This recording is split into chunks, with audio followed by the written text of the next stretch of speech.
we did need to mention this. So what happened here, Kyle? So Joe's on vacation this week, obviously, which is why I'm in this week.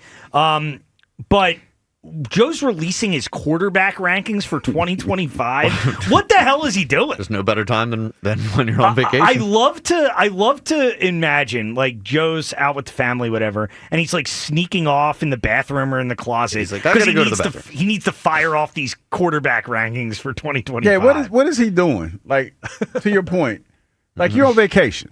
Now, granted, I texted Joe last week about something, but it had nothing to do with work. It was something totally different. But what are you doing when you're on vacation with your wife and children that you feel compelled to have your quarterback list that day? Like you're on Space Mountain, Magic Mountain, whatever, and you're like, well, you know what? I need to kill him with this one. He loves the content, man. Yeah, he's a content guy. He's over there thinking about it. He's probably got a bunch of shows that he's already thought up so when he gets back. Yeah. Well, and there's one show in particular that we can surmise from this list.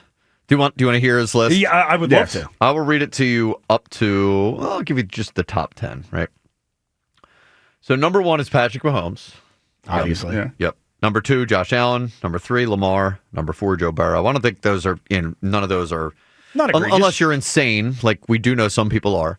Nobody's debating that's the top 4 quarterbacks. I'd have Burrow over Lamar, but sure, right. But in some order, right. Those are the 4 top quarterbacks. Right, like that's the tier, I believe. And then here's what I think the take in this whole thing. Number 5, Jaden Daniels.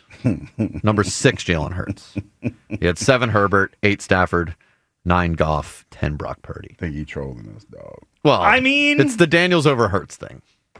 You guys disagree with him? I don't disagree. You know with what's funny? I remember who's the quarterback for the Texans? Stroud. C.J. Stroud. Yeah, he's not in the top 10. No, but remember how we were all enamored by him in his first season? Oh, my God, it's C.J. Stroud. Da-da-da-da. Joe has first season love for Jay. He looked great, man. But, and he played well down the stretch. When teams got a little book on him, he played well down the stretch. But now there's a whole lot going on down there in Washington right now with the Commodores. They got a little bit of dissension in the ranks, if you will. Might be a little tougher this year. Might be a little tougher. I mean, their big offseason move was to bring in an overweight wide receiver. Yeah, I'm not buying the Commanders next season. Yeah, I mean, I'm not as quick to write them off as you are. I still think they're going to be good. I got to say, though, I don't think that's an egregious take from Joe. And this is not demeaning Jalen Hurts. One small sample size. But I agree with him, man. I think Jaden Daniels is better than Jalen. I mean, and that's fair. That's fair because we all do it. We all, get enamored with the quarterback in the 1-year play. Yeah. But longevity matters in this game. So I think there's, like, if you're asking NFL general managers, who would you rather take for your team right now? It wouldn't surprise me if a lot of them said I would take Jaden Daniels. Like, he's a number 2 overall pick, played amazing his rookie year, took his team to the NFC Championship game. Like, we all watched what Jaden Daniels did.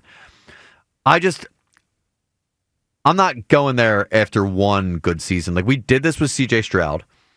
He fell off the next season. Like, let's give it a little bit more time. But to your Jaden point, Daniels though, stuff. if you polled the GMs, my assumption would be at least 3/4 of the league would take Jaden Daniels over Jalen Hurts right now.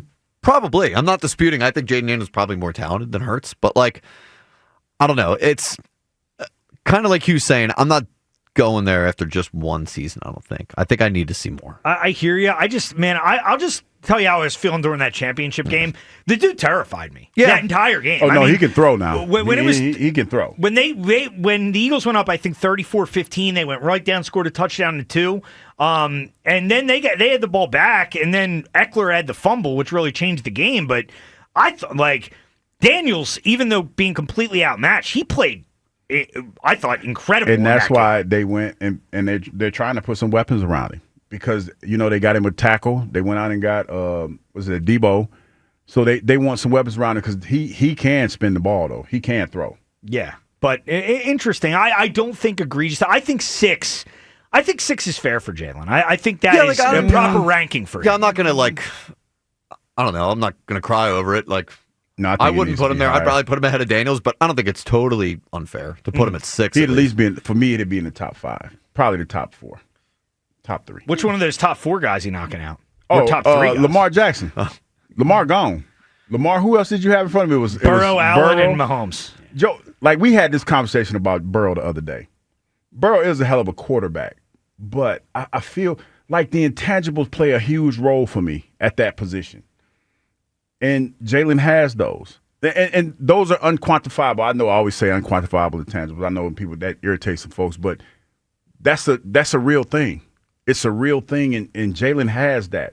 So I have to put him higher, man. And then when you talk about, like all those other guys, when you talk about the Joe Burrows, you talk about the Lamar Jacksons, all their body of work is similar to this point, 5 years in or whatever, 6, whatever. And Jalen's resume is more impressive. If I was running a Fortune 500 company and I looked at all three of those guys' resume, Jalen's resume stands out.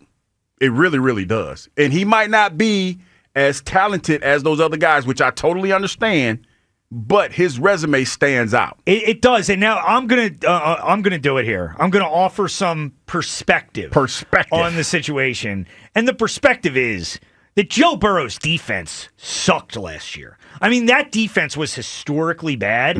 Like, they had one of the best offenses. I mean, that offense was incredible. Yeah. So they missed the playoffs, but that had nothing to do with Joe Burrow. No, I mean, I get it. And I know the argument with Jalen is, he got a stacked team. I get that. But even with that, man, he's still the guy pulling the trigger. Still the guy making it go.